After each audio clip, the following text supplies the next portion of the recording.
கர்நாடகத்தை ஆளக்கூடிய அரசுகள், கர்நாடகத்தை காங்கிரஸ் ஆண்டாலும் சரி, பாஜக ஆண்டாலும் சரி, மத்தியில் பாஜக இருந்தாலும் சரி, காங்கிரஸ் இருந்தாலும் சரி, தமிழ்நாட்டை திமுக இருந்தாலும் சரி, அதிமுக இருந்தாலும் சரி, காவிரியில தண்ணி வராது. ஆனா காவிரிக்கும் நமக்குமான உறவு எவ்வளவு ஆண்டு காலம் தொன்மை வாய்ந்ததுன்னு பார்த்தா 1000 ஆண்டுக்கு முற்பட்டது. மிக குறைஞ்சது 1000 ஆண்டுக்கு முற்பட்டது. ஏரியை, குளத்தை, குட்டையை நாம் உருவாக்கினோம். ஆனா ஆற்றை ஒருபோதும் உருவாக்கல. இயற்கை நமக்கு சமைத்து கொடுத்தது. தமிழ்நாடு மலைமறைவு மாநிலம். அதுல மேற்கு தொடர்ச்சி மலை, மேற்கு தொடர்ச்சி மலையில தென்மேற்கு பருவக்காற்றால அங்க மழை பொழிஞ்சு அது பள்ளத்தை நோக்கி தாழ்வாரத்தை நோக்கி ஓடி வருது. அதான் தமிழ்நாடு. குடகு பகுதியில் பிறந்து தமிழ்நாட்டை நோக்கி ஓடி வந்து கடல்ல கிடக்குது. இதை யாரும் உருவாக்கல, அது தானாக வந்தது. ஆனா இயற்கையின் ஓட்டத்தை தடுக்கிறான். நீங்க பாருங்க, உலகத்தின் மிக நீளமான நதி நைல் நதி. மத்திய ஐரோப்பாவில் ஓடுது. அது 10 நாடுகள் கடந்து ஓடுது. அந்த நைல் நதியை 10 நாட்டை கடந்து ஓடினாலும் எவன் அணை கட்டி தடுக்கல, இன்னொரு நாட்டுக்கு தரமாட்டேன்ட்டு. அதே போல டானிப்புன்னு நதி, அந்த டானிப்புங்கிற நதியும் 10 நாட்டை கடந்து ஓடுது. எவனும் அணை கட்டி இன்னொரு நாட்டுக்கு தரமாட்டேன் அப்படின்னு தடுக்கல. ஆனா கர்நாடகாவில் பிறந்து அந்த மாநிலத்தில் பிறந்து இந்த மாநிலத்துக்கு வருது. அதை அணை கட்டி தடுக்கணும்னு நினைக்கிறேன். நாங்க தர மாட்டோம் என்று சண்டித்தனம் செய்கிறேன். மன்னராட்சி இருந்த காலத்தில் தண்ணி கொடுக்கப்பட்டது. வெள்ளக்கார ஆண்ட போது தண்ணி கிடைக்கப்பட்டது. ஏன் 1000 ஆண்டுக்கு முன்பாக காவிரி ஆற்றின் குறுக்கே கரிகால் பெருவெள சோழன் கல்லணை கட்டினான்.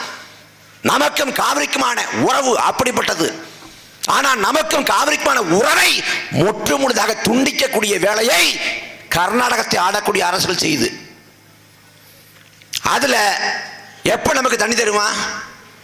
காவிரி நடுவுமன்றம் சொல்லும், இடைக்கால திருப்பு மதிக்க மாட்டான், இறுதி திருப்பு மதிக்க மாட்டான், உச்சநீதிமன்ற உத்தரவு மதிக்க மாட்டான். காவிரி நடுவுமன்றம் சொன்னாலும் சரி, உச்சநீதிமன்றம் உத்தரவிட்டாலும் சரி, தமிழ்நாட்டுக்கு தண்ணி தர மாட்டான். தமிழ்நாட்டுக்கு தண்ணீர் கட்டி நீ போராடினால் கர்நாடகையில் வாழக்கூடிய தமிழனை துரத்தி அடிப்பான். 90களில் காவிரி நடுவுமன்றத்தோட இடைக்கால திருப்பை அமல்படுத்த சொல்லி தமிழ்நாட்டிலே போராட்டம் அடித்த போது கர்நாடகாவில் இனக்கலவரம் அடித்தது. நூற்றுக்கணக்கான தமிழர்கள் கொலை செய்யப்பட்டார்கள். தமிழ் பெண்கள் பாலியல் கொடுமைக்கு உள்ளாக்கப்பட்டார்கள். ஆயிரக்கணக்கான தமிழரை அடித்து உதைத்து மூட்டை முடிச்சோடு தமிழ்நாட்டுக்கு அகதியாக விரட்டிவிட்டேன். 2016 காவிரிக்காக காவிரி மேலாண்மை அமைக்க சொல்லி போராட்டம் நடந்த போது கர்நாடகாவில் தமிழ்நாட்டை சேர்ந்த தனியார் பேருந்து 50 பேருந்துக்கு தீ வச்சு கொளுத்தினான். அவன் தண்ணி தர மாட்டான், அடாவடித்தனம் செய்வான், அட்டூழியம் செய்வான், ஒருபோதும் தர்றது இல்லை. இப்ப என்ன நிலைமை? கர்நாடகாவில் மிதமிஞ்சிய மழைப்பொழிவு இருந்தா வெள்ள காலத்துல வடிகால் போல தமிழ்நாட்டை பயன்படுத்துவான். இப்ப அந்த வடிகால் போல பயன்படுத்துறான்ல, அதையும் முடிச்சு விடணும். அதுக்கு என்ன பண்ணலாம்? மேகதாட்டில் தடுப்பணை போடு. மேகதாட்டில் தடுப்பணை போட்டா இனி ஒரு சொட்டு நீரும் தமிழ்நாட்டுக்கு வராது. பேச்சுவார்த்தை மூலமா தீர்க்க முடியாதுங்கிற நிலை எட்டப்பட்ட பிறகுதான் தண்ணீர் தகராறு சட்டத்தின்படி காவிரி நடுவுமன்றம் அமைக்கப்படுது. காவிரி நடுவுமன்றம், இடைக்கால தீர்ப்பு, இறுதி தீர்ப்பு, காவிரி மேலாண்மை வாரியம், காவிரி ஒழுங்காற்றுக்குழு, இந்த காவிரி ஒப்பந்தங்கள் தொடங்கிய காலம் தொட்டு இன்றைக்கு வரை அத்தனை விதிகளையும் அத்தனை நெறிமுறைகளையும் தமிழ்நாடு பின்பற்றி வருது. ஆனா எந்த உத்தரவையும் எந்த நெறிமுறையும் அவன் பின்பற்ற இல்லை. காவிரி ஒப்பந்தத்தை மீறி அவன் அடுக்கடுக்காக அணைகட்டினான். அணைகட்டி நமக்கான உரிமையை தனக்காக மாற்றிக்கொண்டான். என்ன செய்ய போறோம்? காவிரியில தண்ணி இல்லைங்கிற நிலையை நோக்கி தள்ளிட்டான். தமிழ்நாட்டை 2 பெருங்கட்சி, திமுக ஆளுது, அதிமுக ஆண்டது. 2 பெருங்கட்சி தண்ணி வாங்கி கொடுத்துருமா? காவிரியில தண்ணீர் வருவதை தமிழ்நாட்டை ஆளக்கூடிய கட்சிகள் விரும்பல. இது சத்தியம். மத்தியில் இருக்கக்கூடிய ஆட்சி என்ன நினைக்குது? இந்த காவிரி படுகை முழுமைக்கும் பூமிக்கடியிலே வளங்கள் கொட்டி கிடக்கிறது. அந்த வளங்களை சூறையாட வேண்டும், சுரண்ட வேண்டும். அவன் குறி வச்சு நகர்றான். தமிழ்நாட்டை ஆளக்கூடிய திமுகவும் அதிமுகவும் அவன் நினைக்கிறான், காவிரி ஆற்றுல தண்ணி வந்தால் மண்ணை கொள்ளையடிக்க முடியாது. மணல் கொள்ளைக்காக அவன் தண்ணி வரத விரும்புறதில்லை, அவன் கவலைப்படுறது இல்லை. வான் பொய்ப்பினும் தான் பொய்யா காவிரின்னு பாடப்பட்டுச்சு. வெள்ளிக்கோள் வடதிசையை விட்டு தென் திசைக்கு மாறி போனாலும் சரி, வானமே பொய்த்தாலும் சரி, காவிரி பொய்க்க மாட்டாள்னு. கோல்நிலை திரிந்து கோடை நெடினும் தன்னிலை மாறா தந்தமிழ் பாவை. கோலே நிலைத்திருந்தாலும் சரி, காவிரி நம்ம காப்பாள்னு. ஆணை கட்டி அரசாண்டாலும் சேனை கட்டி படை வென்றாலும் அவர்கள் யாவும் தின்ன கொடுப்பவள் காவிரி. காவிரியின் பால் சுரக்கும் அமுத கிண்ணம், அதன் களமியங்கும் நெல் குழுங்கும் மஞ்சள் வண்ணம், பூவிரிந்து கொலைதல்லும் வாழைக்காடு, மூங்கில் புதர் போலே செங்கரும்பு விளையும் நாடு, தாயிருந்து பசியூட்டும் தன்மை போல தஞ்சை தமிழகத்தின் பசி போக்கும் தன் கையாளே என்று போற்றி புகழப்பட்டது. காவிரி தாய் இன்றைக்கு என்ன ஆனா? காவிரியில் தண்ணி வரல. ஒரு பக்கம் தண்ணீர் கட்டு போராட்டம், இன்னொரு பக்கம் காவிரி ஆற்றின் துணையாறு அமராவதி, காவிரி ஆற்றின் துணையாறு நொய்யல், காவிரி ஆற்றின் துணையாறு பவானி. அந்த ஆறுகள் தமிழ்நாட்டில் எந்த நிலைமையில் இருக்கிறது? ஆறுகள் எல்லாம் செத்து போனது மணல் கொள்ளையால். சாயப்பட்ட கழிவை, தோல் தொழிற்சாலை கழிவை எங்க கொட்டுறான்? ஆற்றுல கொண்ட கொட்டுறான். கொங்கு மண்டலத்தை வளப்படுத்துவது நொய்யலாறு.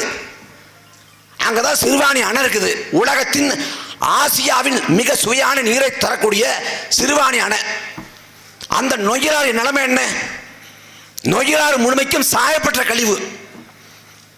கழிவுகளை கொண்டு ஆற்றுல கொட்டி ஆறு நஞ்சாக மாறி போனது. மனிதன் விஷத்தை அறிந்தினால் எப்படி வாயிலே நுரைதள்ளுவானோ அதே போல ஆறு நுரைதள்ளி கொண்டிருக்கிறது. இதை பத்தி எந்த கவலையாவது ஆளக்கூடிய ஆட்சியாளர் பெருமக்கள் இருக்குதா? வஉசி இந்த நாட்டு விடுதலைக்காக பாடுனான், சுதந்திர கானம் பாடினான், பாடுபட்டான். ஆனா வஉசி சுதந்திர நாட்டில் வாழல. அதே போல பாரதி நாட்டின் விடுதலைக்காக பாடினான், சுதந்திர நாட்டில் வாழல. அவன் அடிமை இந்தியாவிலே பாடி அடிமை இந்தியாவிலே செத்து போனான். அந்த பாரதி அடிமை இந்தியாவில் தான் சொன்னான், காவிரி தென்பண்ணை பாலாறு தமிழ் கண்டதொரு வையை புறநதி என மேவியாறு பல ஓட திருமணி செழித்த தமிழ்நாடுன்னா. வெள்ளக்கார ஆட்சி காலத்தில் குறுக்கு நெடுக்குமாக ஆறுகள் ஓடி தமிழ்நாட்டை செழிக்க வைத்தது. ஆனா இந்த திராவிட கொள்ளைக்காரன் ஆட்சியிலே ஒட்டுமொத்த இந்த நிலத்தின் வளமும் சூறையாடப்பட்டு கொண்டிருக்கிறது. அன்பு சொந்தங்களை வரலாற்றை பின்னோக்கி போய் பாருங்க. ஒரு ஆண்டு 2 ஆண்டு இல்ல, 2000 ஆண்டு. இந்த 2000 ஆண்டு காலத்தில் தமிழ்நாட்டை எண்ணற்ற மன்னர்கள் ஆண்டார்கள். எண்ணற்ற அரசர்கள் தமிழ்நாட்டின் மீது போர் புரிந்தார்கள், படையெடுப்பை நிகழ்த்தினார்கள், சண்டையிட்டார்கள். வாரிசுரிமை சண்டை, வாதாபியை எரித்தார்கள், உறையூரை எரித்தார்கள், மதுரை எரித்தார்கள், புத்த மடங்களை தகர்த்தார்கள், கோயிலை இடித்து நொறுக்கினார்கள், தேவாலயத்தை முடித்தார்கள்.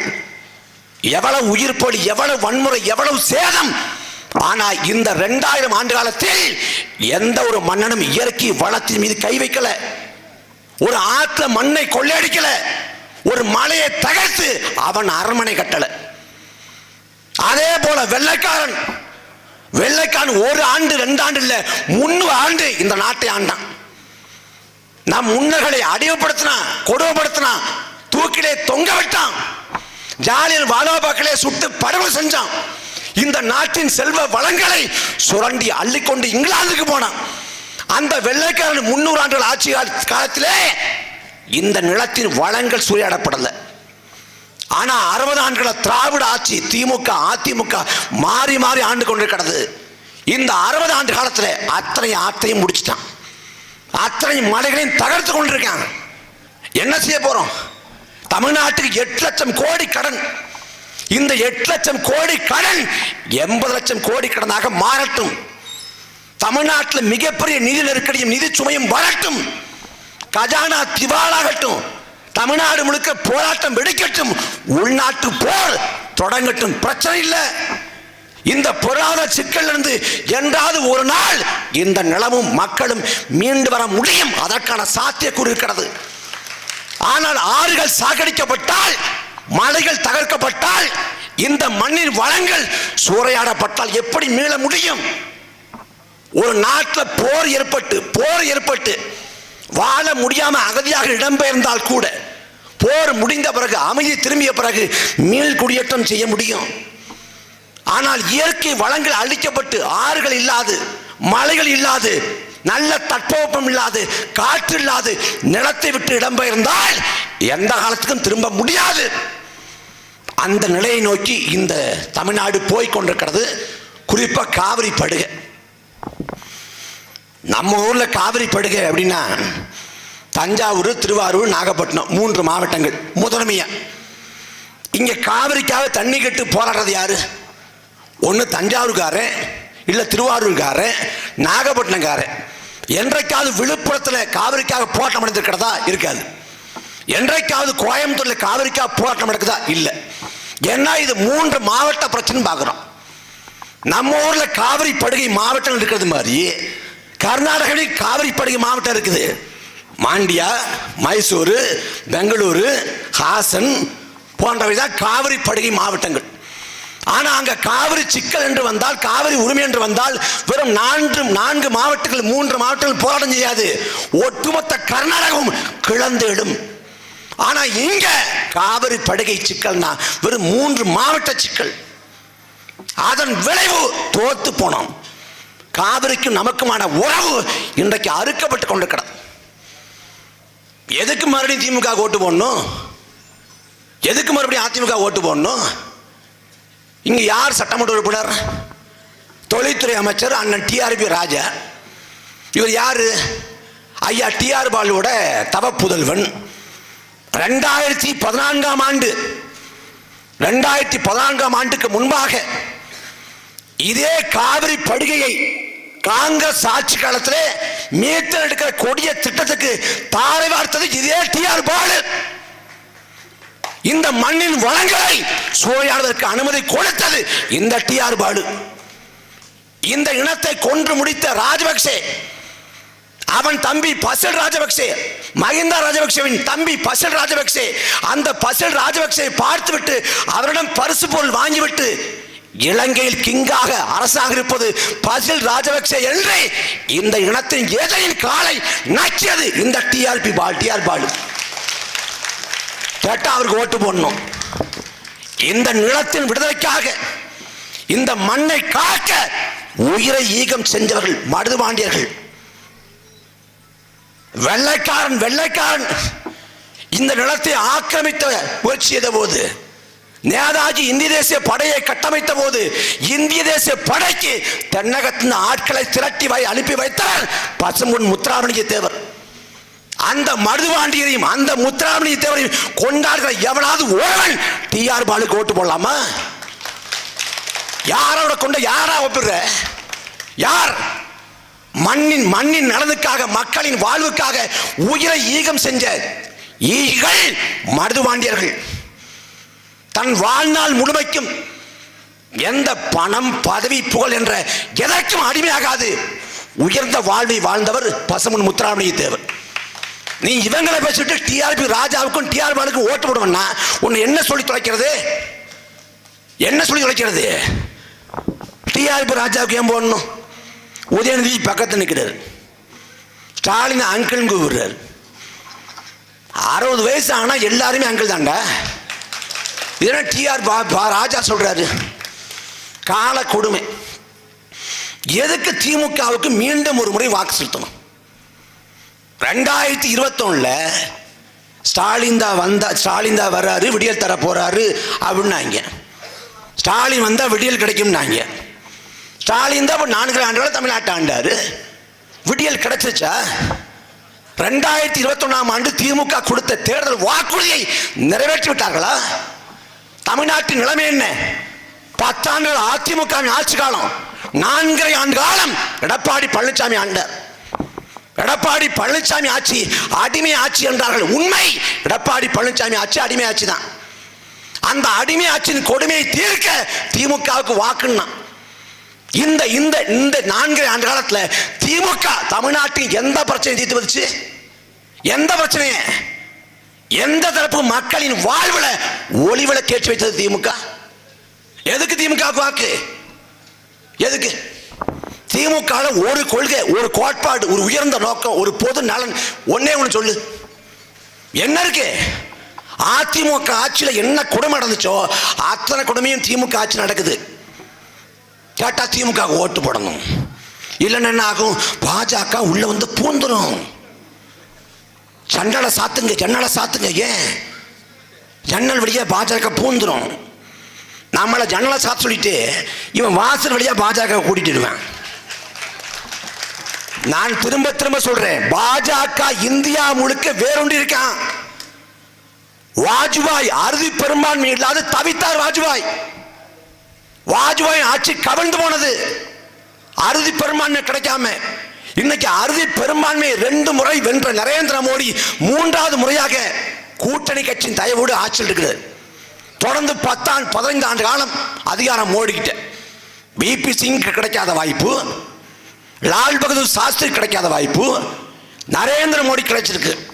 பாஜக இவ்வளவு பெரிய உச்சாணி கும்பல உயரத்தில் இருப்பதற்கு காரணமே இந்த கேடுகட்ட திமுக தான். யார் வரலாற்றை மறுக்க முடியும்? யாரு மறுக்க முடியும்? வாஜ்பாயோட முதல் ஆட்சி காலம் வெறும் 13 நாளுங்க. வெறும் 13 நாள்ல அறுதி பெரும்பான்மை நிரூபிக்க முடியாம வாஜ்பாய் ஆட்சி கவிழ்ந்து போகுது. அப்புறம் அதிமுகவோட ஆதரவு 13 மாசம் வரைக்கும். 13 மாசம் கழிச்சு ஜெயலலிதா மேயர் வந்து ஆதரவு திரும்ப பெற்றுறாங்க. அப்ப 13 நாள் 13 மாசம்னு 5 ஆண்டுகள் ஆட்சியை அனுபவிக்க முடியாம பாஜக தடுமாறி நின்ற போது Vajpayee right person wrong party, சரியான நபர் தவறான கட்சியில் இருக்கிறாரு அப்படின்னு சொல்லி வாஜ்பாய்க்கு ஆதரவு கொடுத்து 99 தொடங்கி 2004 வரைக்கும் முழுமையாக 5 ஆண்டு காலம் பாஜகவை அதிகார அடுக்கில் அமர்த்தினது திமுக. நரேந்திர மோடி குஜராத்தின் முதலமைச்சர் 2002 கோத்ரா ரயில் விபத்துக்கு பழிவாங்கிற விதத்தில் விபத்தை வந்து திட்டமிட்ட சதின்னு சொல்லி 2002 குஜராத்தில் 3000க்கும் மேற்பட்ட இஸ்லாமிய மக்களை துடிக்க படுகொலை செஞ்சது சங் பரிவார் கும்பல். கர்ப்பிணி பெண் வயிற்றை கிழித்து வயிற்றில் இருந்த சிசு எடுத்து நெருப்புல பொசுக்கி போட்டு கொண்டான். முன்னாள் பார்லமெண்ட் உறுப்பினர் அவர் இஸ்லாமியங்கிற ஒரே காரணத்துக்காக வெட்டி படுகொலை பண்ணான். 3000 இஸ்லாமிய மக்கள் கொலை செய்யப்பட்டாங்க சுதந்திர இந்தியாவில் ஒரு மாநிலத்தில், குஜராத்தில். அதை செய்து முடிக்க உத்தரவு போட்டது நரேந்திர மோடி. அவ்வளவு பெரிய பேரவலம் குஜராத்தில் நிகழ்த்தப்பட்ட போது அன்றைக்கு பாஜகவோடு கூட்டணி இருந்தது இதே திமுக. அதே காலகட்டத்தில் ராம்விலாஸ் பாஸ்வான் பாஜகவோட கூட்டணி இருந்தார், மத்திய அமைச்சர் இருந்தார். அவர் குஜராத் படுகொலைகளையும் குஜராத் மதவெறி படுகொலைகளை கண்டவனே இந்த கொடுமையை சகித்துக் கொள்ள முடியாது என்று அவர் ஒட்டுமொத்தமாக கூட்டணியை கைகழுவினார். மத்திய அமைச்சரை விட்டு வெளியேறினார். ஆனால் திமுக மோடிக்கு அன்றைக்கு முட்டு கொடுத்தது, மோடியை காப்பாற்ற அன்றைக்கு துணை நின்றது. இன்னும் சொல்ல போனா குஜராத் படுகொலைக்கு பிறகு என் கௌரவம் போயிடுச்சு, என் கௌரவத்தை மீட்க போறேன்னு சொல்லி குஜராத்தில் மோடி கௌரவ யாத்திரை நடத்திய போது அந்த கௌரவ யாத்திரையிலே பங்கேற்று மோடியின் கரத்தை ஓங்கி பிடித்தது இதே தஞ்சாவூரை சார்ந்த பழனி மாணிக்கம், SS பழனி மாணிக்கம். எல்லா அயோக்கிய தடத்தையும் இவன் பண்ணிவிட்டு நம்மளை பாஜகவின் பி டீம் சங்கிங்கிறது என்ன அயோக்கியதுன்னா? என்னன்னா திமுக பொறுத்த வரைக்கும் எப்போதும் வேடம்தான், எப்போதும் நாடகம்தான். மக்கள் நலனுக்கு போல வேடம் போடுவேன். இப்போ திடீர்னு இன்னைக்கு செய்தியை பார்க்குறப்ப பொங்கலுக்கு வந்து ரேஷன் அட்டைதாரருக்கு நாங்கள் 3000 ரூபாய் தர்றோம். போன வருஷம் பொங்கலே வரலையாங்க, அதுக்கும் போன வருஷம் பொங்கல் வரலையா? போன வருஷம் பொங்கல் வந்துச்சு, தேர்தல் வரலை. இப்ப பொங்கல் வருது, தேர்தல் வருது, அதனால 3000 ரூபாய் காசு வருது. இந்த அரசு ஊழியர்கள் எவ்வளவு காலமா போராடுறாங்க? எவ்வளவு காலமா? அவங்க பல ஆண்டுகளா போராடுறாங்க. அன்னைக்கெல்லாம் அரசு ஊழியர்கள் போராட்டம் கண்ணுக்கு தெரியல. இப்ப நாங்க ஓய்வூதியத்தை உயர்த்தி கொடுப்போம் ஏன் சொல்லுது? தேர்தல் வருது. இந்த கட்சிகள் முழுக்க முழுக்க தேர்தல்ல வாக்களை வேட்டையாடத்தான் வேலை செய்யுது. அதுவும் வரப்போற தேர்தல் எப்படிப்பட்ட தேர்தல் தெரியுமா? 4 முனை போட்டி. இந்த 4 முனை போட்டியில திமுக அதிமுக 2 கட்சி என்ன பண்ண போறான்னா, ஒரு சட்டமன்ற தொகுதிக்கு மிக குறைந்தது செலவு செய்ய போற தொகை 20 கோடி. மிக குறைஞ்சது 20 கோடி. அதுவே அமைச்சர் தொகுதியா மன்னார்குடி, டிஆர்பி ராஜா தொகுதியா, அப்ப என்ன 50 கோடி. ஒரு சட்டமன்ற உறுப்பினரோட தொகுதி மேம்பாட்டு நிதியே ஒரு ஆண்டுக்கு 3 கோடி, 5 ஆண்டுக்கு சேர்த்து 15 கோடி தான். இந்த 15 கோடிக்கு உட்பட்டு தான் நீ சாலை போட முடியும், பள்ளிக்கூடத்தில் ஏதாவது கட்டித்தர முடியும், தெருவிளக்கு போட முடியும். எல்லாமே 15 கோடிக்கு உட்பட்டு தான். சட்டமன்ற உறுப்பினராகி தொகுதிக்கு மேம்பாட்டு நிதின்னு கொடுப்பாங்கல்ல, அதுவே 15 கோடி தான். ஆனா 25 கோடி, 30 கோடி, 40 கோடி, 50 கோடி செலவு பண்ணி ஏன் வர்றான்? வந்தான்டா ஒட்டு மொத்தமா முங்காம போட்டுருவான். உனக்கு தெரியாதா? திமுக திருட்டு போய் அதிமுக திருட்டு போய் தெரியாதா? என்ன கொள்கை இருக்கு, என்ன கோட்பாடு இருக்கு, என்ன உயர்ந்த நோக்கம் இருக்கு, என்ன லட்சியம் இருக்கு? எங்க கமிஷன் இல்ல சொல்லு? ஒரு சாலை போடுறானா, சாலையில 30 விழுக்காடு கமிஷன். அரசு பேருந்துல வேலைக்கு போகணுமா, ஓட்டுநர் வேலையா, நடத்துனர் வேலையா, அதுக்கு காசு 3 லட்சம் பணம் கொடு, நீ அரசு வேலைக்கு போகலாம். ஒரு பொது கழிப்பறை கட்டணும், அந்த பொது கழிப்பறை கட்டணா அதுக்கு 30 விழுக்காடு கமிஷன். முழுக்க மக்கள் வரி பணத்தை சுரண்டான். நீ யோசிச்சு பாரு, 1000 ரூபாய் காசுக்கு ஆளா பிறக்கிற, 100 ரூபாய் காசு சட்டப்பையில் இருக்கான்னு தேடுற. உனக்கு இன்னைக்கும் 1000 ரூபாய் காசு, 100 ரூபாய் காசு பெரிய காசா தெரியுது. ஆனால் நீங்க கற்பனை செய்ய முடியாத அளவுக்கு பல்லாயிரம் கோடியை ஒதுக்கி வச்சிருக்கு திமுக அதிமுக 2 கட்சியும். பிடிஆர் பழனிவேல் தியாகராஜன் பேசிய ஒளிநாடா வெளில வந்தது. அவர் பேசாரு, 3 ஆண்டு காலத்துல உதயநிதியும் சபரிசம் சேர்ந்து 30,000 கோடியை கொள்ளைச்சிருக்காங்கன்ட்டு. 1 ரூபா 2 ரூபா இல்ல, 30,000 கோடி. உன் கனவுக்கும் கற்பனைக்கும் எட்டாத பணம். நீ 1000 ரூபாய் காசை பெறதுக்கு அவ்வளவு கஷ்டப்படுற, கடன் வாங்குற, அல்லோலப்படுற. மொத்தமா 10 லட்ச ரூபாய் காசை வாழ்நாள் முழுக்க பார்க்காம இருக்க. ஆனா 30,000 கோடியை வெறும் 3 ஆண்டு காலத்துல கொள்ளையடிக்கிறான். இந்த கொள்ளைக்கார கொடுத்துக்கா வாக்கு செலுத்த போறீங்க? எதுக்கு வாக்கு செலுத்தணும்? நபிகள் சொல்றாங்க, லஞ்சம் கொடுப்பவர் மீதும் வாங்குவோர் மீதும் இறைவனின் சாபம் உண்டாகட்டுகிறது. அதே நபிகள் சொல்றாரு, ஒரு காலம் வரும், அந்த காலத்திலே நேர்மையோடு வாழ்வது என்பதே நெருப்பு கங்குகளை கையில் வைத்திருப்பதற்கு ஒப்பாகும். எப்படி நேர்மையா உன்னால வாழ முடியாது? நெருப்பை கையில வச்சிருந்தா சூடு தாழாம எப்படி கீழே போட்டுருமோ, அதே போல நேர்மையோடு வாழ முடியாது. நேர்மையை கைவிட்டு விடுவாங்கிறார் நபிகள் அன்னைக்கே. அவர் சொன்ன காலம் நாம் வாழ்ந்து கொண்டிருக்கிற இந்த காலம்தான். ஒரு நாட்டில் பிரதமர் சரியில்லை, ஊழல்வாதி, அந்த நாட்டை காப்பாற்றலாம். முதலமைச்சர் சரியில்லை, ஊழல்வாதி, அந்த நாட்டை காப்பாற்றலாம். அதிகாரிகள் சரியில்லை, ஊழல்வாதிகள், அந்த நாட்டை காப்பாற்றலாம். அமைச்சர் பெருமக்கள் ஊழல்வாதிகள், அந்த நாட்டை காப்பாற்றலாம். ஆனா ஒரு நாட்டில் மக்கள் ஊழல்வாதிகளாக மாறி போனால் அந்த நாட்டை ஒருபோதும் காப்பாற்ற முடியாது, மீட்க முடியாது. இப்போது நடந்து கொண்டிருப்பது ஊழல் ஒட்டுமொத்தமாக சமூகத்தின் கடைக்கோடி வரைக்கும் போயிடுச்சு. மக்களை ஊழல்வாதிகளாக மாத்திட்டான். பக்கத்துல கேரளாங்கிற மாநிலம் இருக்கிறது, காங்கிரஸ் ஆளுது, கம்யூனிஸ்ட் ஆளுது. அங்க வாக்கு காசு எவனாவது புறப்பட்டால் மக்கள் துரத்தி அடிக்கிறான். என்னோட உரிமையை நான் காசுக்கு விற்க மாட்டேன்ட்டு. ஆனா தமிழ்நாட்டு நிலைமை என்ன? 2021 சட்டமன்ற பொது தேர்தல் தமிழ்நாடு முழுக்க வாக்குப்பதிவு நடைபெற்றுக் கொண்டிருக்கிறது. நாமக்கல் ராசிபுரத்தில் சாலையை மறித்து மண்ணில் மக்கள் போராட்டம் பண்றான். எதற்காக போராட்டம்? பக்கத்து தெருவுக்கு அதிமுக காசு கொடுத்தது, எங்க தெருவுக்கு காசு வரல, வாங்கி கொடுங்க. புரட்சிகர போராட்டம்.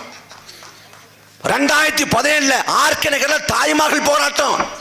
டிடிவி தினகரன் டோக்கன் கொடுத்தாரு, காசு வரல, காசை எப்படியாவது வாங்கி கொடுங்க. எப்படிப்பட்ட போராட்டங்களுக்கு பெயர் போன தமிழ்நாட்டில் எப்படி போராட்டங்கள் நடக்குது? நாடு நாசமா போச்சு. எந்த திசை பார்த்தாலும் கொலை, கொள்ளை, பாலியல் வன்கொடுமை, வரலாற்றில் இல்லாத அளவுக்கு போதைப் பொருட்களின் மிதமிஞ்சிய புழக்கம். கடைக்கோடி வரைக்கும் கஞ்சா போயிடுச்சு. கஞ்சா இல்லாத ஒரு ஊர் உண்டா? கஞ்சா இல்லாத ஊர். இது ஐயா ஸ்டாலின் சொல்றாங்க, போதையின் பாதையில் போகாதீங்க. அப்ப எங்கிட்டு போறது? எங்கேயாச்சும் போங்க. போதையின் பாதையில் போகாதன்னா பாதையில் போதையை வச்சவன் யாரு? அது யாரு? இவர் தான்.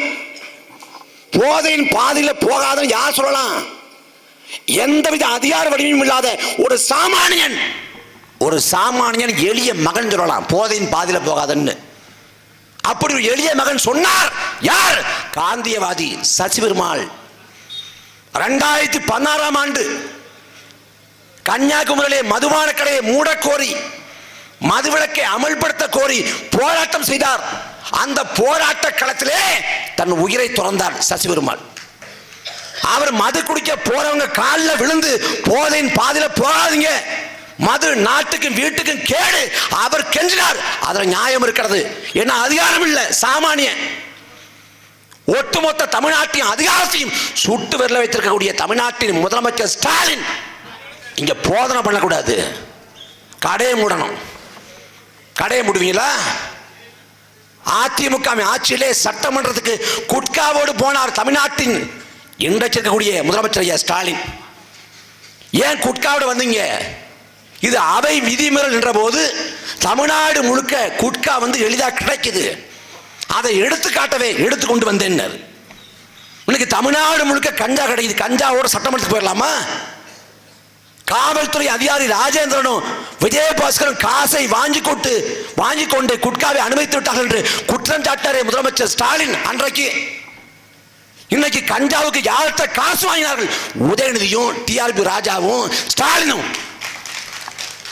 பள்ளிக்கூடம் போற பிள்ளை மதுவுக்கு அடிமையாகிறான், கஞ்சாவுக்கு அடிமையாகிறான், அபினுக்கு அடிமையாகிறான், கொக்கைனுக்கு அடிமையாகிறான். என்ன செய்வது? வருங்கால தலைமுறை சீரழிந்து கொண்டிருக்கிறது. இதை பத்தி எந்த கவலையாவது தமிழ்நாட்டின் முதலமைச்சர் ஸ்டாலினுக்கு இருக்கா? எந்த கவலையாவது? ஆனா இவங்களுக்கு ஓட்ட போட்டு மறுபடியும் முதலமைச்சர் ஆக்கி விட்டணும். மறுபடியும் கொள்ளையடிப்பாங்க. எப்படி பாருங்க, கருணாநிதி தமிழ்நாட்டை ஆண்டாரு, சூறையாடினாரு, கொள்ளையடிச்சாரு. அதுக்கு பிறகு ஸ்டாலின் ஆண்டு கொண்டிருக்காரு. உதயநிதி அவர் ஆளை துளைக்கிறாரு. இன்பநிதி அவர் வரிசையில் நிற்கிறாரு. அவருக்கு பிள்ளை பிறந்தாலும் எழுதி வச்சிருவான், இவர் அடுத்த முதலமைச்சர் தமிழ்நாட்டு. தமிழ்நாடு என்ன பட்டா போட்டு கொடுத்துருக்கா கருணாநிதி குடும்பத்துக்கு? கருணாநிதி குடும்பம் தமிழ்நாட்டை ஆளலாமா? இலங்கையிலே ராஜபக்ச குடும்பம் எவ்வளவு அட்டூழியம் செஞ்சதோ அதே போல தமிழ்நாட்டில் கருணாநிதி குடும்பம். கருணாநிதி யார்? திமுக காரனுக்கு தலைமை. ஆனா மான தமிழர்களுக்கு கருணாநிதி யார்? வரலாற்று துரோகி. மன்னிக்கவே கூடாது. கேடுகட்ட கொடும் பாவி கருணாநிதி. எங்கள் கண் முன்னே இனத்தை சாக கொடுத்தோம். காரணம் யார்?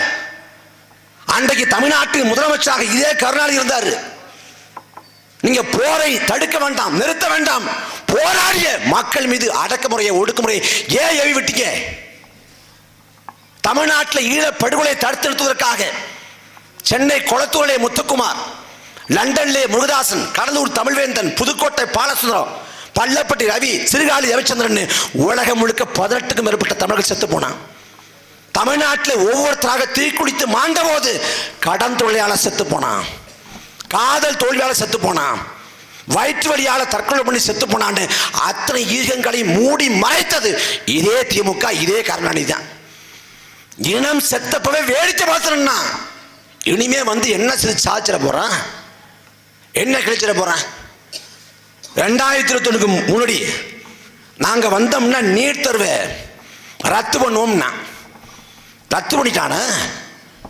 இந்த 5 ஆண்டு காலத்தில் அத்தனை நீட் தேர்வு நடந்துருச்சு. நீட் தேர்வை ரத்து பண்ணுவதற்கான அதிகாரம் ஒரு மாநில அரசு கிடையாது. விலக்கு கோரலாம், இந்த மாநிலத்துக்கு மட்டும் விலக்கு கொடுங்க அப்படின்னு விலக்கு கேட்கலாம். விலக்கை கொடுக்கிற அதிகாரம் மத்திய அரசு இருக்குது.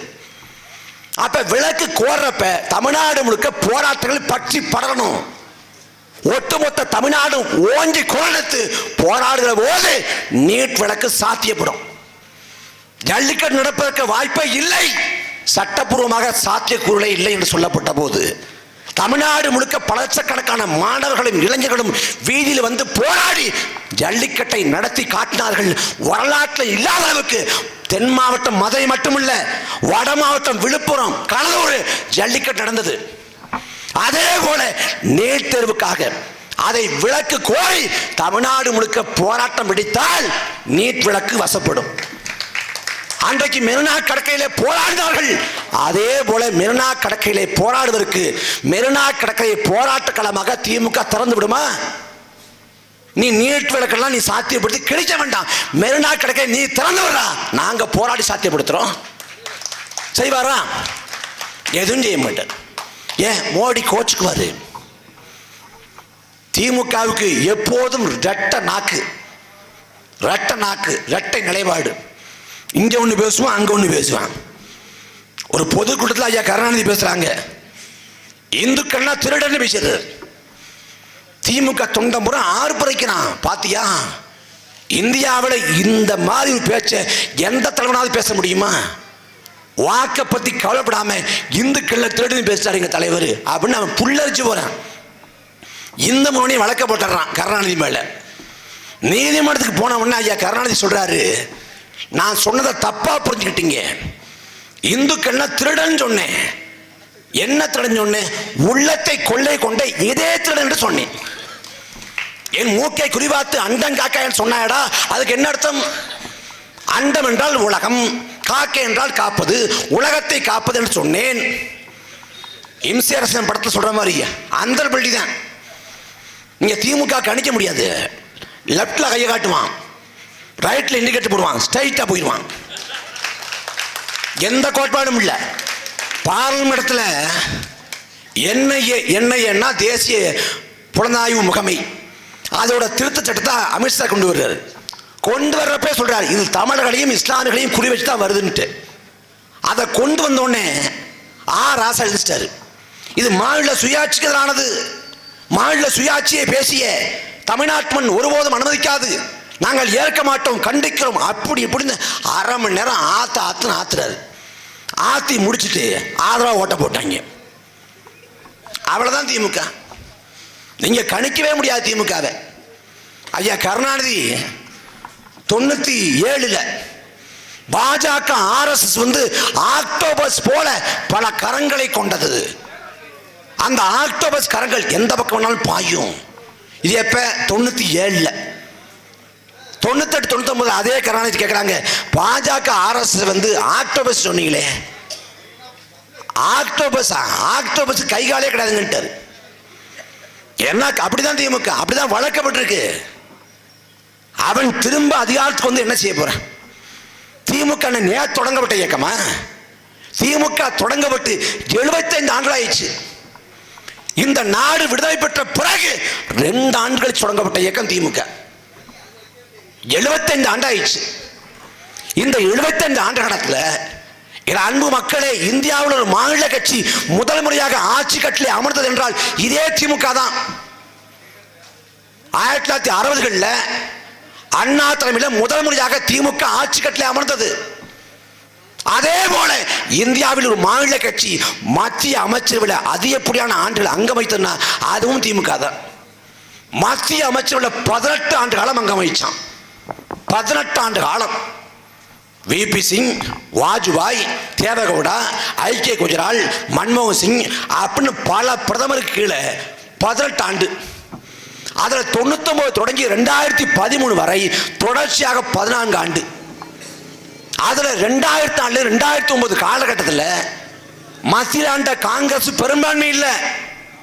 அந்த காங்கிரஸை தாங்கி பிடித்ததே இந்த மாநிலத்தை ஆண்ட திமுக தான். அவனோட பார்லிமெண்ட் உறுப்பினரின் தயவுல தான் மத்தியில் காங்கிரஸ் ஆட்சி இருக்கு. வடக்கை இயக்கி கொண்டிருப்பது தென்னகம், தமிழ்நாடு திமுக என்று சொல்லப்பட்ட காலகட்டம். அந்த காலகட்டத்தில் என்ன கண் அசைத்ததோ, திமுக என்ன கண் அசைத்ததோ அதை செய்து காட்டியது காங்கிரஸ். அந்த காலத்தில் காவிரி உரிமையை தமிழ்நாட்டுக்காக ஆக்குங்கள் என்று கோரிக்கை வச்சிருந்தா சாத்தியப்படுத்திருக்கலாம். முல்லை பெரியாற்றோட நீர்மட்டத்தை 152 அடியா உயர்த்துங்கள் கோரிக்கை வச்சிருந்தா சாத்தியப்படுத்திருக்கலாம். கச்சத்தீவை மீட்டு எடுங்கள் கோரிக்கை வச்சு சாத்தியப்படுத்திருக்கலாம். கல்வியை மாநில பட்டியலில் கொண்டு வாங்க சாத்தியப்படுத்திருக்கலாம்.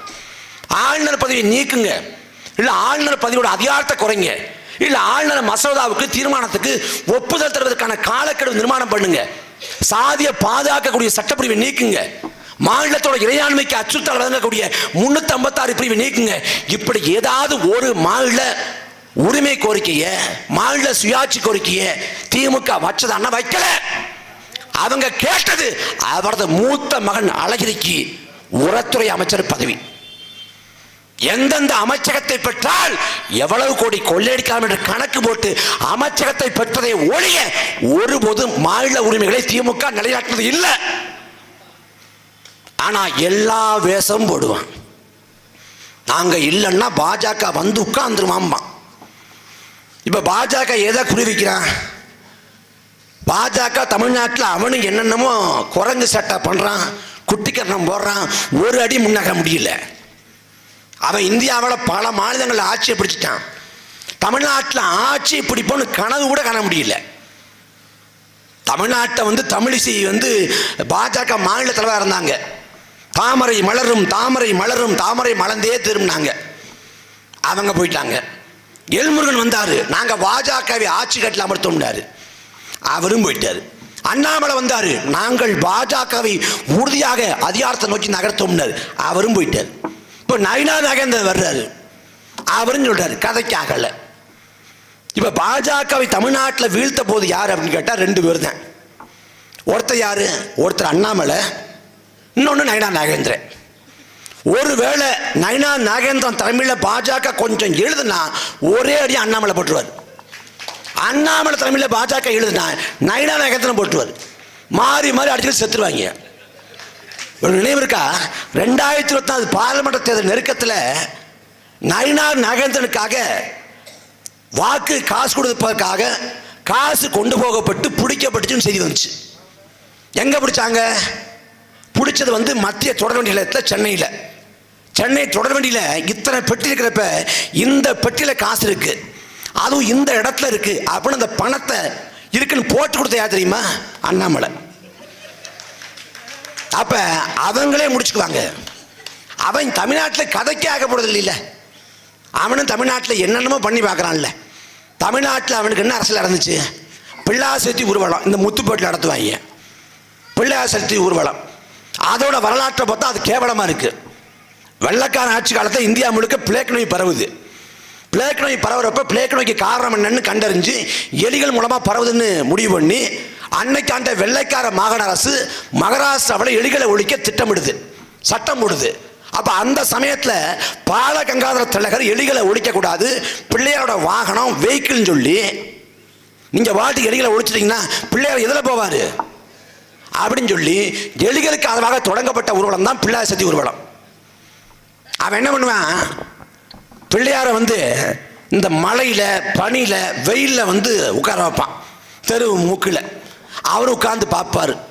ஒரு வாரம் உட்கார்ந்துருப்பாரு. ஒரு வாரம் கழிச்சு நல்ல மாலை அலங்காரம் போட்டு பூச்சூடி கொண்டு வருவான். நம்மளுக்கு சொகுசா கொண்டு போறாங்க அப்படின்னு பார்த்தா கொண்டு கடலை போட்டு வந்துருவான். அந்த பிள்ளையார் சதுர்த்தி ஊர்வலம் இருக்குல்ல, நான் பிள்ளையார் மேல பெரிய பக்தி கொண்டிருக்கேன், எனக்கு வழிபடணும் ரொம்ப விருப்பமா இருக்குன்னு சொல்லிட்டு ஒரு ஆதி தமிழன் சேரியில குப்பத்தில் வாழக்கூடியவன் கூப்பிட்டான்னா அந்த தெருவுக்குள்ள போக மாட்டார். எங்க போவாரு? எங்க மசூதி இருக்கோ, எங்க பள்ளிவாசல் இருக்கோ, எங்க தர்கா இருக்கோ, எங்க தேவாலயம் இருக்கோ அங்கதான் போவார். ஏன்? அங்க போனா தகராறு பண்ண முடியும், தகராறு பண்ணா கலவரத்தை ஏற்படுத்த முடியும், கலவரத்தை ஏற்படுத்தினா மக்களை இந்துஸ்தான் பிரிக்க முடியும், பிரிச்சா அதே வச்சு வாக்கு பிச்சை எடுக்கலாம். அப்ப பிள்ளையார பேசினா பிள்ளையார் செல்ஃப் எடுக்கல. ஒன்றும் பிள்ளையார பிறக்க பண்ணிட்டு என்ன பண்றான்? முருகன் மேல ஒருதலை காதல், ஒன் சைடு லவ். அவனு பூ எடுத்து கொடுக்குறான், அதை பண்றான், இதை பண்றான். உன்னை பார்க்கவே பிடிக்கலடான்னு முருகன் செருப்பு கட்டி அடிக்கிறாரு. ஆனா திருந்த மாதிரி இல்லை, இல்ல நான் முருகன் மேல ரொம்ப லவ்வா இருக்கேங்கிறேன். இப்ப திடீர்னு வெற்றிவேல் வீரவேலுங்கிறேன். தமிழ்நாட்டில் வெற்றிவேல் வீரவேல் என்று முழங்கக்கூடிய பாஜக அருகாமல கேரளாவில் பேசுவானா? அங்க சாமியே சரமையப்ப, அங்க சாமியே சரமைப்பான்னு பேசக்கூடிய பாஜக ஆந்திராவில் பேசுவானா? அங்க ஏழுகுண்டடமானா வெங்கட்ராமனா கோவிந்தா கோவிந்தா. அங்க கோவிந்தா போடுறவன் மகாராஷ்டிராவில் பேசுவானா, அங்க கனவிதாதா மோரியா, அங்க கனவிதாதா மோரியாங்கிறவன் உத்தரப்பிரதேசத்தில் பேசுவானா, அங்க ஜெய் ஸ்ரீராம் ஓம் ஸ்ரீராம். அங்க ஜெய் ஸ்ரீராம்ங்கிறவன் மேற்கு வங்காளத்தில் பேசுவானா, அங்க ஜெய் காளி ஓம் காளி. அங்க ஜெய் காளி ஓம் காளிங்கிறவன் ஒரிசால பேசுவானா, அங்க ஜெய் ஜெகநாத். எந்த ஊருக்கு போறானோ அந்த மாதிரி மாத்திக்குவேன். பாம்பு திங்கிற ஊருக்கு போனா நடுத்துண்டு தனக்குமா. உத்தரப்பிரதேசத்தில் மாட்டுக்கறி தின்னா அடிப்பான். கேரளாவுக்கு போனா எனக்கு ஓட்டு போடு, மாட்டுக்கறி கொண்டா வீட்டில் தரம்பான். தமிழ்நாட்டில் இஸ்லாமிய கிறித்துவ சொந்தங்களை வந்து வசைபாடுவான், கிறித்துவர்களை வந்து மிஷனரிகள்மா. ஆனா கோவாவில் அதே கிறித்துவர்களுக்கு அவனே அதிக தடவை சீட்டு கொடுப்பான். இப்படி அவன் ஒரு பல்லவி பாடுவான். அவன் தமிழ்நாட்டில் பண்ணி பார்க்கறான், ஒன்றும் கதைக்கு ஆகலை. இப்ப கடைசி கையிருப்பான் என்ன பண்ணிட்டான், மதுரையில் திருப்பரங்குன்ற மலை மேல தர்கா இருக்கு பாருங்க, திருப்பரங்குன்ற முருகன் கோயில், அதை குறி வச்சுட்டான். அங்க வந்து அந்த திருப்பரங்குன்ற மலை மேல கார்த்திகை தீபத்தை ஏற்றணுங்கிறான். கார்த்திகை தீபம் உயர்த்துறதா, கார்த்திகை முடிஞ்சு 20 நாள் ஆச்சா படைச்சின்னு கேட்டா, இல்ல அது முடிஞ்சாலும் சரி நான் தீபமே ஏற்றிடுவேன். சரி, இவ்வளவு ஆண்டுகளா கார்த்திகை தீபம் ஏற்றப்படலையா? ஏற்றப்பட்டுச்சு. எங்க? உச்சி பிள்ளையார் கோயில் ஒரு இடம், அங்க வந்து அந்த மலை மேல ஏற்றப்படுது. இப்ப புதுசா என்ன பண்றான், இல்ல அங்க ஏற்றக்கூடாது, இந்த இடத்துல ஏற்றணுங்கிறான். அவன் கை காட்டுற இடத்துல இருந்து 50 மீட்டர்ல தர்கா இருக்கு, சிக்கந்த தர்கா. இவன் ஏத்த போனான்னா வெறும் தீபம் ஏத்த மாட்டான், கார்த்திகை தீபம் ஏத்த மாட்டான், கலவர தீய பத்த வச்சிருவான். ஏன்னா அயோத்தியில வந்து ராம ஜென்ம பூமி இருக்குது, ராமர் பிறந்த இடம். அந்த ராம ஜென்ம பூமியை வழிபடத்தான் போறேன்னா எங்க சொன்னா, உச்ச மடத்துல வாக்குறுதி கொடுத்தான் பிரமாண பத்திரத்தின் மூலமாக. அப்படி ராம ஜென்ம பூமியை வழிபடத்தான் போறேன்னு சொன்ன பாஜக உலகத்தின் கண் முன்னால் பாபர் மசீது இடிச்சு தகர்த்தான். அதே போல இப்ப தர்கா மேல, சிக்கந்த தர்கா மேல கை வைக்க வேலை நடக்குது. கோயம்புத்தூரை மத பதற்றம் மிகுந்த ஊரா மாத்திட்டான். அதே போல மதுரையை மாத்தணும், மதுரை வச்சு தமிழ்நாடு முழுக்க பாஜக வரணும், அதுக்கு திட்டமிடுறேன்.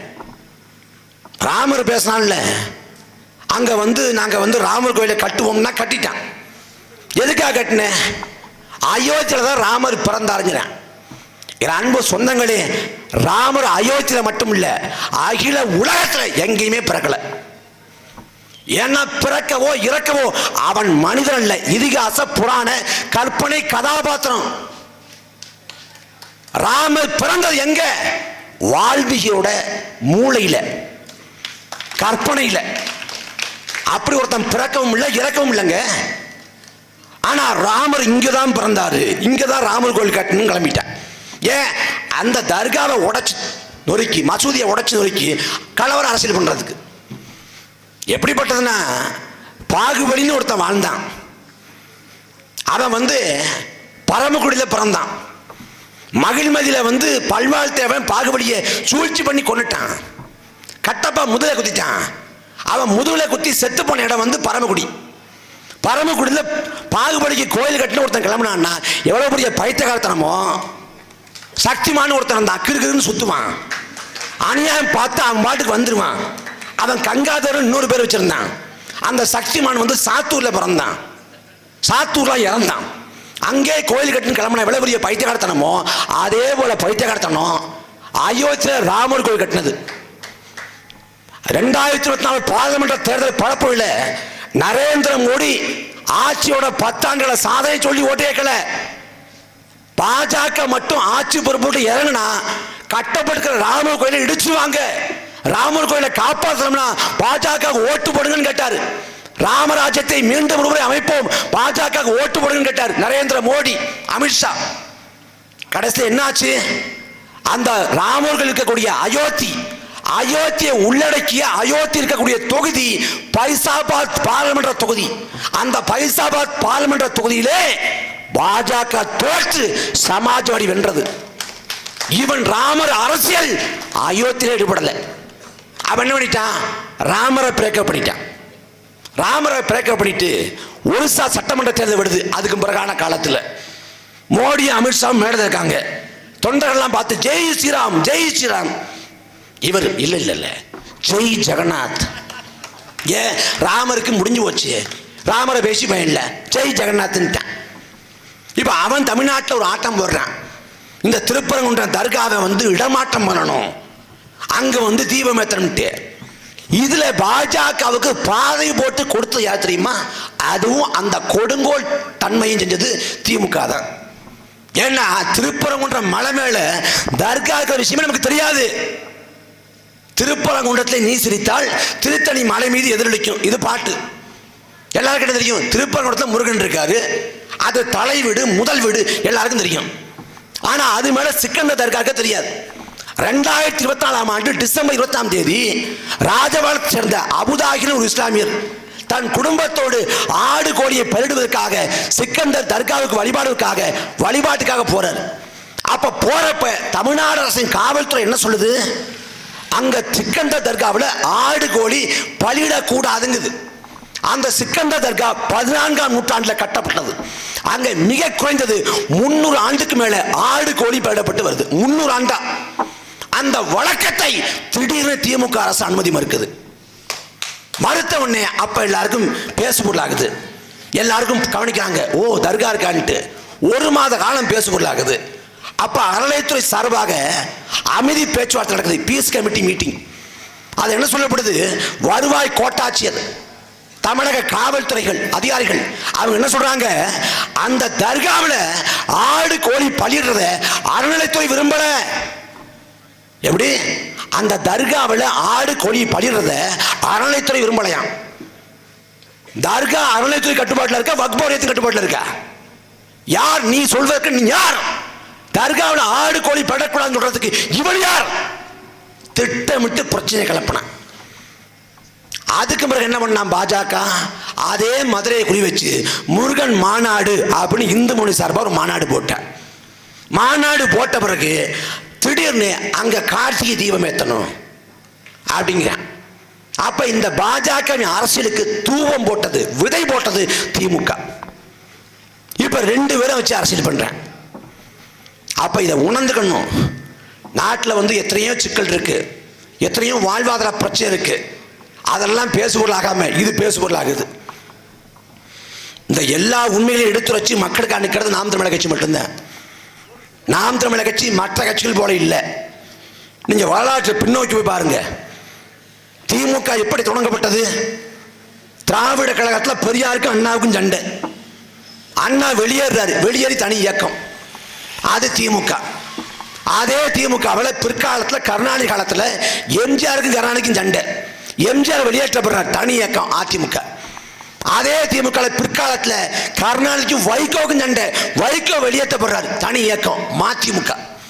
இப்படி திமுகவும் அதிமுகவும் மதிமுகவும் 2 பேருக்கிடையான சண்டையில பிறந்த இயக்கம்.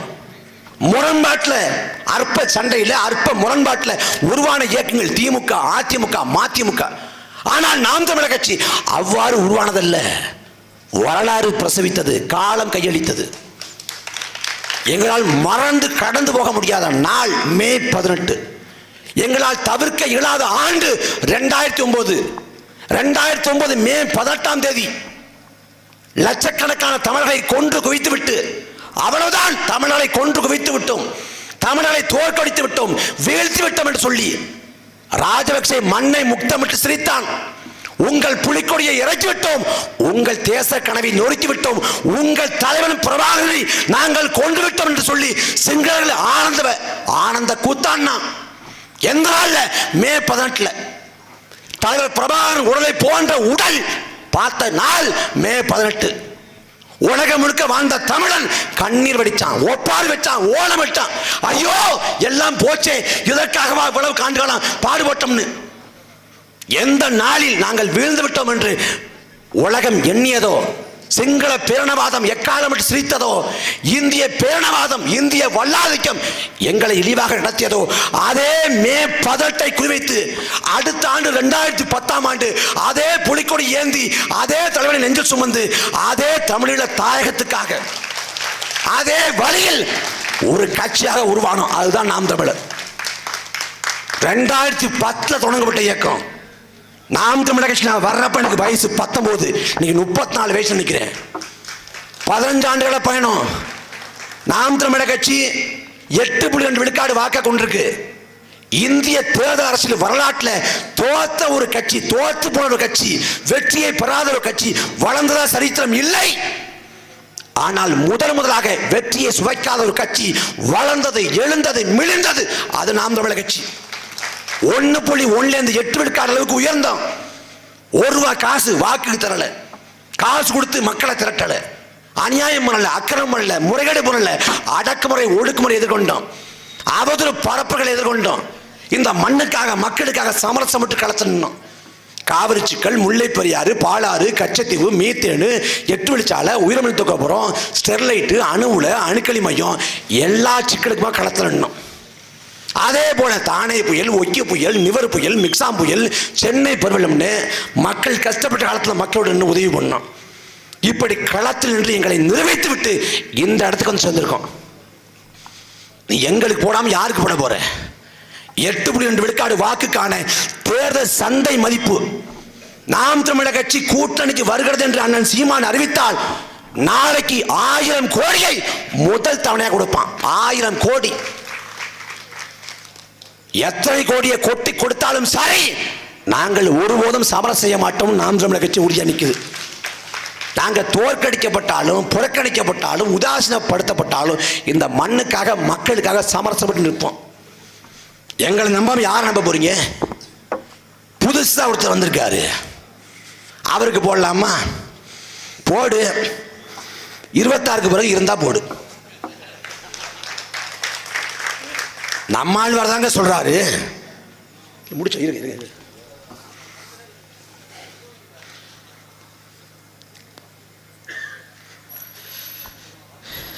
திருமக்கோட்டை திருமணி ஏரி ஆக்கிரமிப்பு செய்யப்பட்டுள்ளது. டிஆர்பி ராஜா வகைராக்கள் இந்த ஆக்கிரமிப்பை செஞ்சுருக்காங்க. அகற்ற நடவடிக்கை எடுக்கணும்னு கோரிக்கை வச்சுருக்காங்க. தமிழ்நாட்டே டிஆர்பி ராஜா, உதயநிதி ஸ்டாலின் வகைராக்க தான் ஆக்கிரமிச்சிருக்கு. ஒட்டுமொத்தமாகவே அந்த ஆக்கிரமிப்பை அகற்றி ஒரு நல்லாட்சி நிறுவனம். அதுக்கு வாய்ப்பு வந்து நாம் தமிழர் கட்சி தான். ஏன்னா இன்னைக்கு தமிழ்நாட்டோட நிலை மிக கொடிய நிலையில் இருக்குது. நமக்கான உரிமைகள் இல்லை, நமக்கான வாய்ப்புகள் இல்லை. இதே இந்த கோட்டை, இந்த ஊரில், இந்த பரவாக்கோட்டையில், இந்த ஊரில், மன்னார்குடியில் இங்கே சாதிய பெருமிதம் பேசலாம். நாங்கள் எந்த சாதி தெரியுமா, நாங்கள் ஆண்ட பரம்பரை தெரியுமான்னு பேசல. ஆனால் யதார்த்த நிலைமை என்னென்னா, நம்ம ஊரில் பிறந்து வாழ்ந்து தொழில் செஞ்சு பொருள் ஈட்டி திருமணம் பண்ணி சொந்த வீடு கட்டி வாழ முடியாது. எங்கே போகணும்? துபாய்க்கு போகணும், கத்தாருக்கு போகணும், ஓமனுக்கு போகணும், ஒட்டகம் மேய்க்கணும், கழிவறை கழுவணும், சிங்கப்பூருக்கு போய் ஓட்டுநர் வேலை பார்க்கணும், லண்டனுக்கு போய் கடை வாசல் நின்று வேலை பார்க்கணும். சொந்த ஊரில் பிழைக்க முடியாது. இந்த ஊர் முழுமைக்கும் நீங்க கல்யாண பத்திரிகை வாங்கி பார்த்தா camp Malaysia, camp London, camp Singapore. ஏன் சொந்த ஊரில் வாழ முடியல? இந்த நிலைக்கு காரணம் யார்? ஆண்ட ஆட்சியாளர்கள். நீ வாழ்க்கையோட வசந்த காலம் 20-30 வயசு தான். அந்த வசந்த காலத்தை குடும்பத்தோடு கழிக்க முடியாது. வெளிநாட்டில் போய் கஷ்டப்படுற, வெளிநாட்டில். அதுவும் என்ன நிலைமை? உன் தாய் இறந்தாலோ தகப்பன் இறந்தாலோ உன்னால வர முடியாது. என்ன, வெளிநாட்டில் பணம் கட்டியாச்சு, கடன் வாங்கி பணத்தை கட்டியாச்சு, ஊருக்கு திரும்ப முடியாது. அப்படிப்பட்ட கொடுமையான நிலைமை. தாய் நிலத்தில் வாழ முடியாத கொடுமையான நிலைக்கு நம்மை தள்ளியது இந்த ஆட்சியாளர்கள். நாம போக விவசாயம் செஞ்சோம், சொந்த ஊர்ல வளமான வாழ்க்கை வாழ்ந்தோம். இன்னைக்கு இந்த வாழ்க்கை இல்லாம போயிடுச்சு. அடுத்த தலைமுறை விவசாயம் இல்லை, விவசாயம் இல்லாத ஒரு தலைமுறை உருவாகி கொண்டிருக்கு. நம்ம வீடுகளில் வந்து ஆடு மாடுகள் அதிகமாக இருக்கும், வைக்க போர் இருக்கும், 10,000 இருக்கும். இன்னைக்கு இருக்கா? 10,000 பார்க்க முடியல, வைக்க போற பார்க்க முடியல. ஆடு மாடு குறைஞ்சிச்சு. விவசாயம் செய்யக்கூடிய ஆட்கள் இல்லை. எங்க பெரியப்பன் விவசாயம் பண்றான், தாத்தா விவசாயம் பண்றான், அப்பன் விவசாயம் பண்றான், பிள்ளை நான் விவசாயம் செய்யக்கூடிய சூழல் இருக்கா? இந்த நிலைக்கு காரணம் யார்? ஆளக்கூடிய ஆட்சியாளர்கள். நீங்க உங்க வாக்கை மாற்றாத வரை உங்க வாழ்வில் எந்த மாற்றமும் ஏற்றம் வராது. பெருந்தலைவர் காமராசர் பொற்கால ஆட்சியை கொடுத்தார். 9 ஆண்டு காலம். திமுக தமிழ்நாட்டை இது வரைக்கும் 25 ஆண்டு இருக்கு. அதிமுக 31 ஆண்டு. ஒட்டு மொத்தமா சேர்த்தா ஏறக்குறைய 60 ஆண்டு காலம். ஆனா காமராசர் ஆண்டது ஒரு 9 ஆண்டு தான். அந்த 9 ஆண்டு காலம் தான் தமிழ்நாட்டோட வளர்ச்சி. கல்வியில மறுமலர்ச்சி, விவசாயத்துறையில புரட்சி, உள்கட்டமைப்பு உருவாக்கம் எல்லாமே காமராஜ் ஆட்சி தான். அந்த காமராஜ் 67 தேர்தல் நின்னப்ப கவியரசு கண்ணதாசன் அவர் சொன்னார் காமராஜ் ஆட்சி குறித்து, காமராஜ் குறித்து. காலத்தின் கடைசி கருணை காமராசர். காலம் ஒரு முறை கடைசியாக கருணையுற்று கடந்து இதை பிடித்துக் கொள்ளுங்கள், பற்றிக் கொள்ளுங்கள். அதே போல வரலாற்றின் கடைசி வாய்ப்பு நாம் தமிழர் கட்சி. இந்த தொகுதியின் சட்டமன்ற வேட்பாளராக எங்கள் பெருமதிப்புக்குரிய ஐயா, எங்கள் தகப்பன், எங்கள் அப்பா ஐயா பாரதிச்செல்வன் போட்டி போடுறாங்க. நாடறியப்பட்ட இதய மருத்துவர். அவர் நினைச்சார்னா, ஐயா மட்டும் நினைச்சாங்கன்னா மருத்துவமனையில் இருந்தா அவர் ஆயிரக்கணக்கில் லட்சக்கணக்கில் சம்பாதிக்க முடியும், பொருளீட்ட முடியும். ஆனால் தன் வாழ்க்கையை மக்களுக்காக அர்ப்பணித்துக் கொண்டவர். அண்ணன் ஹிமாயன் சொன்னது போல ஐயா பாரதிச்செல்வன் எப்படிப்பட்டவன் தெரிஞ்சுக்கணும்னா அவரோட மருத்துவமனைக்கு ஒரே ஒரு முறை வந்து பாருங்க. எனக்கு தெரிஞ்சு தமிழ்நாட்டிலேயே இந்தியாவிலேயே மருத்துவமனையில் நூலகம் இருக்க ஒரே மருத்துவமனை ஐயாவோட மருத்துவமனை தான். தமிழ்நாட்டில் பிறந்த முன்னோர்கள், அறிஞர் பெருமக்கள், தலைவர் மக்கள் எல்லாரோட படமும் இருக்கும் எங்க ஐயாவோட மருத்துவமனையில். அப்படி இந்த மண்ணுக்காக மக்களுக்காக தன் வாழ்க்கையை அர்ப்பணித்துக் கொண்டவர் ஐயா மட்டுமில்ல, ஐயாவோட தகப்பனார் ஐயா இளரா. இந்த நிலத்துல பண்ணை ஆதிக்கத்துக்கு எதிராக இதே பண்ணையர்களால உழவர் பெருங்குடி மக்கள் அன்னைக்கு சவுக்கடிக்கும் சாணிப்பாடுக்கும் ஆனால போது அதற்கு எதிராக களத்தில் என்ன முதன்மை கம்யூனிசவாதி பொதுவுடைமைவாதி ஐயா இளரா அவர்கள். வாழ வேண்டிய வயதுல ஐயா இறந்து போனார். இளரா இறந்து போயிட்டாங்க விபத்துல. அன்னைக்கு அம்மா பட்டம்மாள் அவர்கள் அன்னைக்கு பிள்ளைய வச்சிருக்காங்க. ஒரு பிள்ளை, மூத்த மகன் ஐயா மோகன் 7 வயசு, 2வது மகன் ஐயா பாரதிச்செல்வன் 2 வயசு. மருத்துவமனையில் நிற்கிறாங்க, மருத்துவமனை வாசல் இருக்காங்க. தன் கணவன் பிழைச்சுவானா அப்படின்னு ஏக்கத்தோட உள்ள ஐயா உயிரை இறந்து போறாரு, உயிர் துறந்து போறாரு. உயிர் துறத்துக்கு முடியாது ஐயா சொல்றாரு, உலக பாட்டாளி வர்க்கமே ஒன்று கொடுக்க, புரட்சி ஓங்குகிறார். தன் பெற்றெடுத்த பிள்ளைகள் குறித்தோ மனைவி குறித்தோ அந்த நேரத்தில் பேசல, இந்த மக்கள் குறித்து பேசினார். அப்படிப்பட்ட மகத்தான தலைவன் ஐயா இளராவின் மகன் ஐயா பாரதிச்செல்வன் தந்தை வழியிலேயே தன் வாழ்வை இந்த மக்களுக்காக அர்ப்பணித்துக் கொண்ட மாபெரும் மனிதர், பெருந்தகை, நாம் தமிழர் கட்சியோட பொருளாளர் ஐயா பாரதிச்செல்வன் அவர்களுக்கு விவசாய சின்னத்திலே உங்கள் வாக்களை தாருங்கள். யாருக்கு உங்கள் வாக்கு? அப்பனும் மகனும் சேர்ந்து இந்த நிலத்தை கொள்ளடிச்ச டி.ஆர். பாலு குடும்பத்துக்கா, தந்தையும் மகனுமாக இந்த மண்ணை நிலத்திலே பாடுபட்ட இளரா ஐயாவின் மகன் ஐயா பாரதிச்செல்வனுக்காங்கிறத நீங்களே முடிவு பண்ணிக்கோங்க. இந்த மண்ணில் மாற்றம் வர வேண்டும் என்றால் உங்கள் பிள்ளைகளுக்கு விவசாய சின்னத்திலே வாக்களை தாருங்கள். நாங்கள் இதுவரை இந்த மண்ணுக்காக மக்களுக்காக உழைத்து சாவோம். நன்றி, வணக்கம்.